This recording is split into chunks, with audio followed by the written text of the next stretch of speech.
വരന് ആവശ്യമുണ്ട് നായർ യുവതി മൂലം വെളുത്ത നിറം. ബംഗ്ലാവ് എന്ന് പറഞ്ഞപ്പോ ഇത്ര വിജൃംഭിച്ചതായിരിക്കും ഒരിക്കലും വിചാരിച്ചില്ല.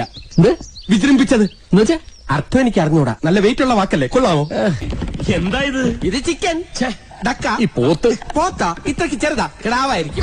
കഴുത ഇറച്ചി ആരെങ്കിലും കഴിക്കും. ടയർ പഞ്ചറടാ, മാറ്റിയിടണം. അതൊന്നും വേണ്ട. ഈ ഹൈ റേഞ്ചിലെ തണുപ്പത്ത് ടയറൊക്കെ ആര് കാണാൻ? ഇങ്ങോട്ട് വിളിച്ചു വരുത്താൻ പറ്റിയ ഏതെങ്കിലും ഡോക്ടറെ നമ്പർ നിന്റെ കയ്യിലുണ്ടോ? എന്റെ കയ്യില് എന്റെ വിളിക്ക്. പക്ഷെ ബോംബെയിൽ നിന്നൊക്കെ എത്തുമ്പോ താമസിക്കോ? ബോംബെ സോറി, മുംബൈയിൽ നിന്ന്. പല്ലുവനെ വന്നിട്ടൊന്നും ആരും ഇതുവരെ ചത്തിട്ടില്ല. അങ്ങനെ പറയരുത്. എന്റെ അമ്മാവൻ മരിച്ചത് പല്ലുവേന വന്നിട്ടാ. വേദന വന്ന നിമിഷങ്ങൾക്ക് അന്ന് ഞാൻ പ്രതിജ്ഞ എടുത്തു, ഞാനൊരു ഡെന്റിസ്റ്റ് ആവും. എങ്ങനെയാ നിന്റെ അമ്മാവന് പല്ലുവേദന വന്നത്? ഒരു പാണ്ടി ലോറി നേരെ വന്ന് ഒറ്റയിടി ഫ്രണ്ട് പല്ലില്. അവളുമാരൊക്കെ ഞെത്താറായിട്ടുണ്ടല്ലേ? അയ്യോ ഇല്ല, താമസിക്കും. പതുക്കെ വന്നാൽ മതി എന്ന് പറഞ്ഞിട്ടുണ്ട്. നന്നായി. ജെസിക്ക് അതിന് യാത്ര ചെയ്യാൻ പാടില്ലല്ലോ. വിസിൽ വിഴുങ്ങിയ 5 വിസിൽ വിഴുങ്ങിയ ഗ്യാസ് കയറിയോ? എവന്റെ ഭാര്യയ്ക്ക് ഗ്യാസ് കയറിയോണ്ട് പതുക്കെ വരുവുള്ളെന്ന്. ഉണ്ടായിരുന്നാ കഴുത. ഭാര്യയ്ക്ക് ഗ്യാസ് കയറിയ ഞാനെന്ത് വിളിച്ച്?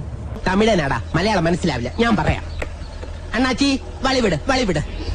സോറി അണ്ണാച്ചി, വളികൾ വിടുങ്കോ. അയ്യോ മലയാളിയാണോ? എന്നാ വിടണ്ട അണ്ണാ. കുറെ നാളുകൂടി സുഖമായിട്ടൊന്ന് ഉറങ്ങി.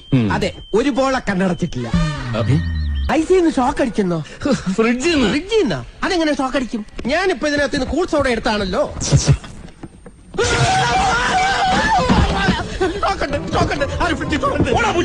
അങ്ങനെ പറയരുത്. യവൻ പറയുന്നതിൽ കാര്യമുണ്ട്. ഞാനും അന്ന് ഹണിമൂണിനൊക്കെ പോയതാ.